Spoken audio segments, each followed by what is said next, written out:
Salam jumpa lagi pada Renungan Kelana Sabda edisi Kamis 3 Desember 2020. Bacaan hari ini diambil dari Injil Markus pasal 16 ayat 15 sampai 20.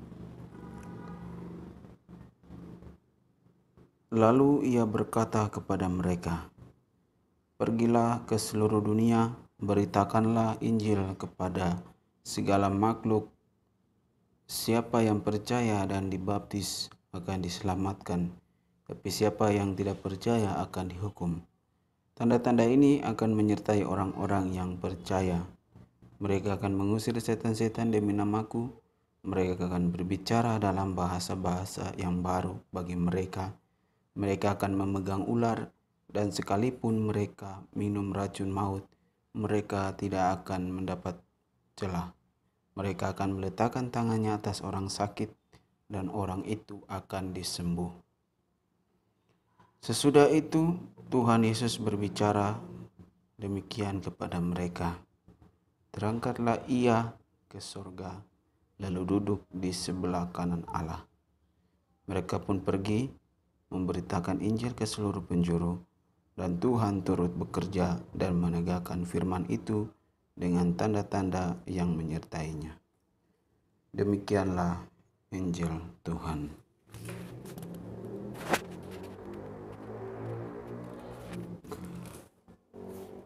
Bapak, Ibu, saudara-saudari yang dikasihi Tuhan, kebangkitan Kristus membuktikan bahwa Allah yang diimani orang Kristen adalah Allah yang hidup. Kata hidup menunjukkan bahwa kematian dan dunia orang mati tidak dapat mengalahkan kuasa kebangkitannya. Banyak orang menyaksikan kematian Yesus, namun kubur bukanlah akhir. Kebangkitannya menegaskan bahwa Ia adalah pribadi yang menopang, memelihara, dan menguasai setiap kehidupan yang ada di alam semesta ini.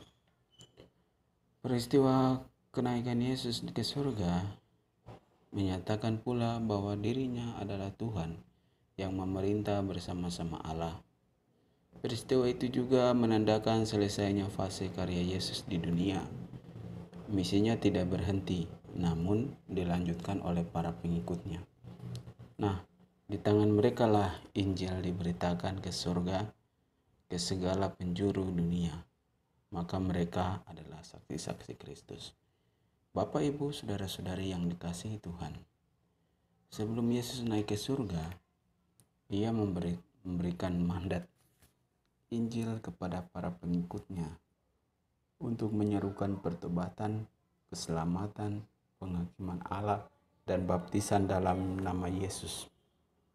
Tak hanya itu, mereka diberikan kuasa untuk melakukan perkara besar, seperti mengusir roh jahat, berbicara dalam bahasa-bahasa baru, yaitu menyembuhkan orang sakit, dan sebagainya.